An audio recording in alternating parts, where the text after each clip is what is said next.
आप सभी को जय मसीह की। आज हम एक ऐसी कहानी पर चर्चा करेंगे जो न सिर्फ बाइबल में बेमिसाल है, बल्कि जीवन को एक नई दिशा देने वाली है। क्या आपने कभी सोचा है कि एक पेड़ भी अमृत दे सकता है? एक ऐसा पेड़ जो हमारे जीवन में शांति और अनंत जीवन का प्रतीक बन सकता है। बाइबल के अनुसार यह पेड़ कोई साधारण पेड़ नहीं, बल्कि वह पेड़ है जो हमें आध्यात्मिक जीवन और स्थायी खुशी देता है। तो आइए इस अद्भुत रहस्य से पर्दा उठाते हैं और जानते हैं वह पेड़ कौन सा था जो बाइबल के मुताबिक अमृत देता है। सृष्टि की पहली किरण जैसे ही धरती पर गिरी, सब कुछ नवजीवन से भर उठा। पहाड़ों पर ओस की बूंदें चमक रही थीं, हवाओं में परमेश्वर की उपस्थिति महसूस हो रही थी और धरती पर जीवन ने पहली बार सांस ली। परमेश्वर ने एक सुंदर बगीचा बनाया, अदन का बाग। यह कोई साधारण बगीचा नहीं था, यह परमेश्वर का निवास स्थान था, जहां हर चीज उसके प्रेम और पूर्णता की झलक देती थी। वहां हर प्रकार के वृक्ष थे, सुगंधित, स्वादिष्ट, मनमोहक। लेकिन उस बाग के केंद्र में दो विशेष वृक्ष खड़े थे। पहला, जीवन का वृक्ष। दूसरा, भले बुरे के ज्ञान का वृक्ष। जीवन का वृक्ष अद्भुत आभा से युक्त था। उसकी डालियां सोने की तरह चमकती थीं और उसके फलों से एक दिव्य प्रकाश निकलता था। यह अमृता का प्रतीक था, एक ऐसा फल जो खाने वाले को शाश्वत जीवन देता था। परमेश्वर ने आदम और हव्वा को निर्देश दिया कि वे हर वृक्ष का फल खा सकते हैं, परंतु भले बुरे के ज्ञान के वृक्ष का नहीं। जीवन के वृक्ष का फल खाना वर्जित नहीं था, लेकिन जब आदम और हव्वा ने आज्ञा भंग की, जब उन्होंने उस एक मना किए गए वृक्ष का फल खा लिया, पाप ने मनुष्य के हृदय में घर कर लिया।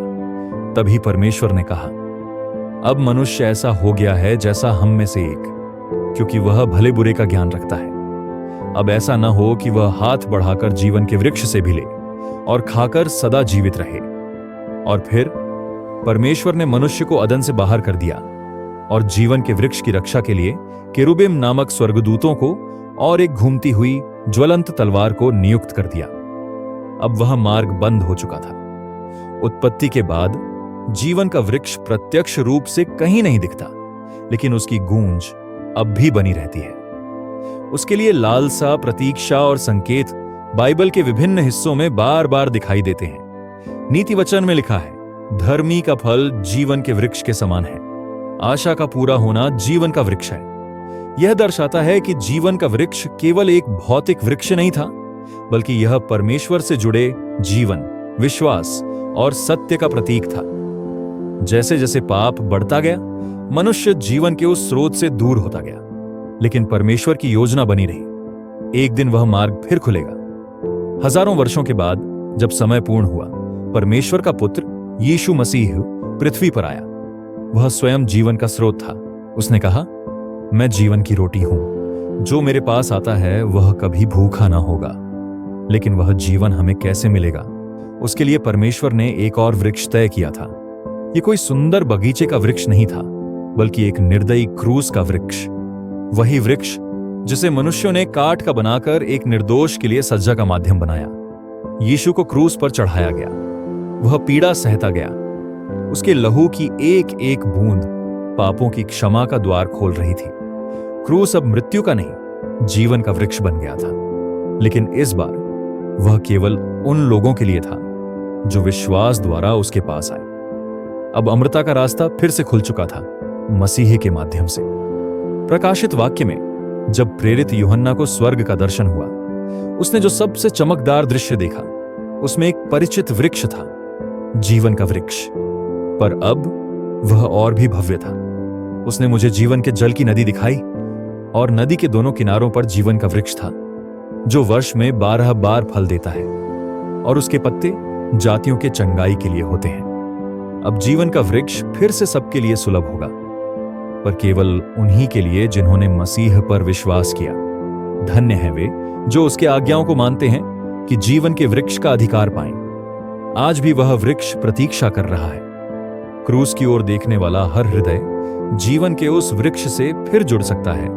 यह एक आमंत्रण है लौट आने का, उस जीवन के पास जो कभी छिन गया था, लेकिन अब फिर से उपलब्ध है यीशु के द्वारा। यीशु मसीह के बलिदान और उनकी पुनरुत्थान के द्वारा हम सब उस जीवन के पेड़ से जुड़े हुए हैं। जैसे जीवन का पेड़ हमें शारीरिक जीवन प्रदान करता था, वैसे ही यीशु का बलिदान हमें अनंत जीवन, शांति और परमेश्वर के साथ पुनः मिलन का मार्ग दिखाता है। क्या आप तैयार हैं उस जीवन के पेड़ के नीचे बैठने के लिए? क्या आप तैयार हैं उस अमृत को पीने के लिए जो यीशु मसीह हमें देना चाहते हैं? आज हम सभी के लिए जीवन का पेड़ खड़ा है, यीशु मसीह के रूप में। आप भी इस जीवन के पेड़ से अमृत प्राप्त कर सकते हैं, जिस तरह से स्वर्ग में आदम और हव्वा ने उसकी छांव में शांति पाई थी। यह अमृत अब हमारे लिए खुला है और यह हमें परमेश्वर की उस शांति की ओर ले जाता है जो शब्दों से नहीं समझी जा सकती।